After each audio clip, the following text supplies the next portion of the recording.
लोग के पास ऐसा क्या मैजिक फॉर्मूला है कि हम लोग कह रहे हैं कि 1 साल में डिस्ट्रेस माइग्रेशन, मतलब मजबूरी में यहाँ से बाहर जाने वाले लोगों को रोक दिया जाएगा, किसी को नहीं जाना पड़ेगा। एक लोग हमसे पूछता है आपके पास ऐसा क्या जादू का छड़ी है, तो अभी आपको बता रहे हैं कि वो कैसे रोका जाएगा।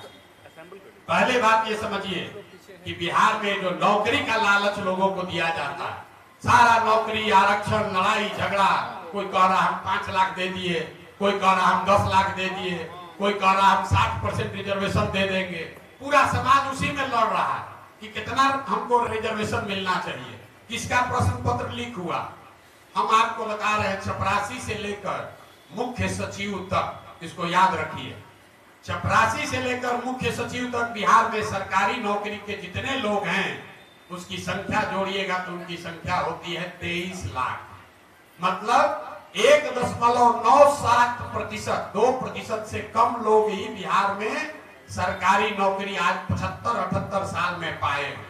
98% आदमी को ना सरकारी नौकरी है ना आगे हो सकती है। तो जो भी आपको बता रहा है कि सरकारी नौकरी देके पलायन रोक देंगे, उससे बड़ा मूर्ख या उससे बड़ा ठग कोई भी नहीं, कोई नहीं सकता। दुनिया में जितने भी देश हैं जहां पर लोगों के पास रोजगार है, जहां लोगों के पास पैसा है, आमदनी है, तरक्की है, खुशहाली है, आप दुनिया के सबसे बड़े देशों को देखिए, स्कैंडिनेवियन कंट्रीज को देखिए, नॉर्वे, स्वीडन, फिनलैंड, जहां भी चलिए वहां पर लोग रेलवे का एग्जाम देकर पैसा नहीं कमाए, वहां पर नौकरी की मारामारी करके लोगों ने अपना जीवन नहीं सुधारा है। वहां सुधार का जो मंत्र है वो है शिक्षा, और शिक्षा के बाद रोजगार के लिए सुलभ पूंजी, पूंजी की उपलब्धता।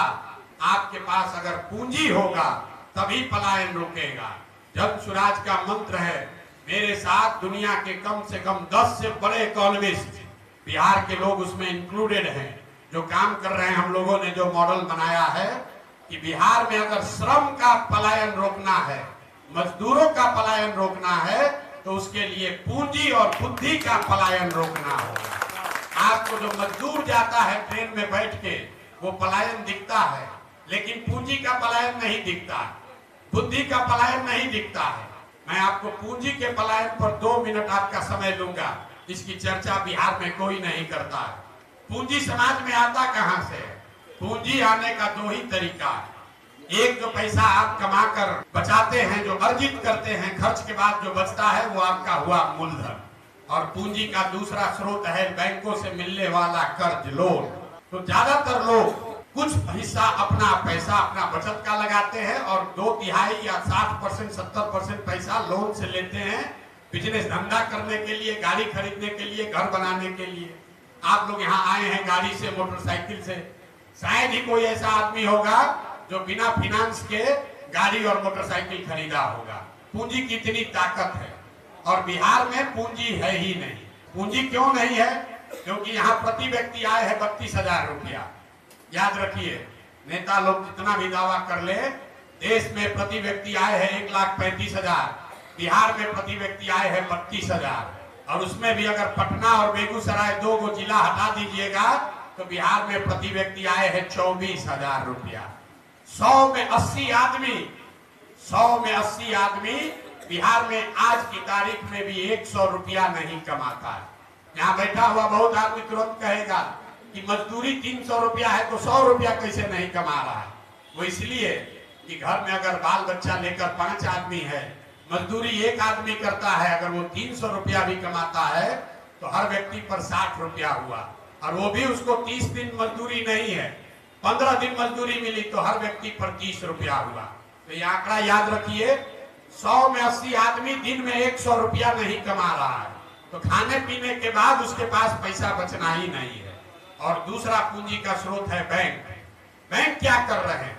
आप और हम कह रहे हैं बाहर से उद्योग आएगा, हम बता रहे हैं बैंकों से पूंजी का पलायन कैसे हो रहा है। रिजर्व बैंक ऑफ इंडिया एक आंकड़ा जारी करता है, जितने पढ़े लिखे लोग हैं जाकर रिजर्व बैंक ऑफ इंडिया के वेबसाइट को देखिए। रिजर्व बैंक ऑफ इंडिया एक आंकड़ा जारी करता है जो बताता है, एक अनुपात है CD रेशियो, मतलब कितना पैसा आपने बैंक में जमा किया और बैंकों ने उसके बदले में कितना पैसा ऋण व्यक्ति और समाज को दिया। और ये बैंकों की मनमानी नहीं है, एक वैधानिक जिम्मेवारी है, बैंकिंग का मॉडल है कि 100 रुपया अगर आप और हम बैंक में जमा कर रहे हैं तो बैंकों को निश्चित तौर पर कम से कम 70 रुपया समाज को वापस देना है ऋण के तौर पर, ताकि लोग बिजनेस व्यापार कर सके, अपना घर बना सके, गाड़ी खरीद सके, जो काम करना चाहे वो कर सके। बिहार में इसकी स्थिति क्या है? पूरे देश में सीडी रेशियो है अभी करीब करीब 74%। मतलब अगर 100 रुपया पूरे देश के लोगों ने बैंकों में जमा किया तो बैंकों ने 74 रुपया वापस किया समाज को। बिहार में 1990 से लेकर पिछले वित्तीय वर्ष तक सीडी रेशियो है 40%। लालू जी के जमाने में ये घट के हो गया था 18%। मतलब 100 रुपया जो हम लोग जमा कर रहे हैं बैंक में, तो 18 रुपया ही बैंक वाला ऋण के तौर पर वापस दे रहा है। इसका असर क्या हुआ? पिछले फाइनेंशियल ईयर में, पिछले वित्तीय वर्ष में बिहार की गरीब जनता ने, बाहर के उद्योगपतियों ने नहीं, बिहार की गरीब जनता ने यहाँ के बैंकों में जमा किया 4,61,000 करोड़ रुपया। 4,61,000 करोड़ रुपया बिहार के बैंकों में जमा हुआ। सीडी रेशियो अगर 70 होता तो बिहार के लोगों को 2,80,000 करोड़ रुपया लोन के तौर पर मिलना चाहिए था। मिला कितना? 1,61,000 करोड़। बाकी का पैसा कहां गया? बाकी का पैसा बैंकों ने यहां से उन राज्यों में ट्रांसफर कर दिया जहां उद्योग धंधे लग रहे हैं, जहां रोजगार है, जहां तरक्की है। गुजरात में, कर्नाटक में, केरल में, तमिलनाडु में, आंध्र प्रदेश और तेलंगाना में सीडी रेशियो 90 या उससे ज्यादा है। वहां के लोग अगर 100 रुपया जमा कर रहे हैं तो बैंक वाला 105 रुपया लोन दे रहा है, और बिहार की गरीब जनता 100 रुपया जमा करती है तो हमको आपको 35 रुपया 40 रुपया मिलता है। इसका नतीजा क्या हुआ? 1990 से लेकर पिछले फाइनेंशियल ईयर तक बिहार के बैंकों ने 26 लाख करोड़ रुपया, इसको ध्यान रखिए, कोई नेता कोई पत्रकार ये बात नहीं करेगा, 26 लाख करोड़ रुपया बिहार के लोगों की जमा पूंजी बैंकों ने यहां से ट्रांसफर कर दिया दूसरे राज्यों में। और आप सोच रहे हैं कि कोई 2,000 करोड़ रुपया लाकर चीनी मिल बना दे। अरे अपना घर लूट गया। 26 लाख करोड़ रुपया बैंकों ने बिहार के लोगों का दूसरे राज्य में दे दिया, और आप और हम सोच रहे हैं कि 2,000 करोड़ रुपया कोई बाहर से लेकर आए। अब आप कहिएगा भैया सरकार में कोई इसका बात क्यों नहीं कर रहा है? बिल्कुल इसका बात होना चाहिए। आपकी जानकारी के लिए बता दें कि सीडी रेशियो को देखने के लिए मुख्यमंत्री की अध्यक्षता में कमेटी है, जिसको हर महीने बैठना है, जिसको ये सुनिश्चित करना है कि बैंक ये पैसा लोगों को दे। लेकिन जैसे डॉक्टर इंजीनियर मुख्यमंत्री का बात नहीं सुन रहा है, जैसे पुलिस और शिक्षक बात नहीं सुन रहे हैं, जैसे सीओ बीडीओ बात नहीं सुन रहा है, वैसे बिहार में बैंक वाले भी मुख्यमंत्री का, सरकार का बात नहीं सुन रहे हैं। इसीलिए ये दुर्दशा है। तो जन सुराज का जो प्रयास है कि अगर 70% भी सीडी रेशियो बिहार में कर दिया जाए तो हर साल करीब करीब 2.5 लाख करोड़ रुपया एडिशनल यहाँ इन्वेस्ट होने लगेगा।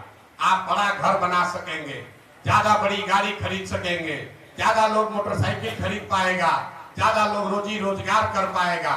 जब लोग रोजी रोजगार करेंगे तो स्वाभाविक है यहाँ पर और एम्प्लॉयमेंट जनरेट होगा, उससे यहाँ से पलायन रुकेगा। और अगर पूंजी का पलायन रुका तो उससे बुद्धि का भी पलायन रुकेगा। जो पढ़ लिख कर लोग बाहर जा रहे हैं वो लोग यहाँ वापस आएंगे, और जब बुद्धि और पूंजी दोनों का पलायन रुकेगा तो श्रम का पलायन अपने आप रुक जाएगा। जो फाइनेंशियल मॉडलिंग की गई है, जो फाइनेंशियल मॉडलिंग की गई है, आपने रघुराम राजन का नाम सुना होगा, आरबीआई के गवर्नर हैं, थे यहाँ पर, तमिलनाडु के हैं, बहुत बड़े इकोनॉमिस्ट हैं। लेकिन आपको प्राची मिश्रा का नाम नहीं मालूम होगा। यही पटना की लड़की है। जितने बड़े इकोनॉमिस्ट रघुराम राजन है उतने ही बड़ी इकोनॉमिस्ट प्राची मिश्रा भी हैं। और ऐसे लोग बिहार के हैं जो काम कर रहे हैं, और जो यहाँ की मॉडलिंग बता रही है कि अगर 6 महीना में सीडी रेशियो को सुधार दिया जाए तो डिस्ट्रेस माइग्रेशन को इमीडिएटली रोका जा सकता है। तो ये जन सुराज का मंत्र है कि पूंजी के पलायन को रोककर बुद्धि का पलायन रोका जाए, और दोनों के पलायन को रोक के श्रम का पलायन रोका जाए।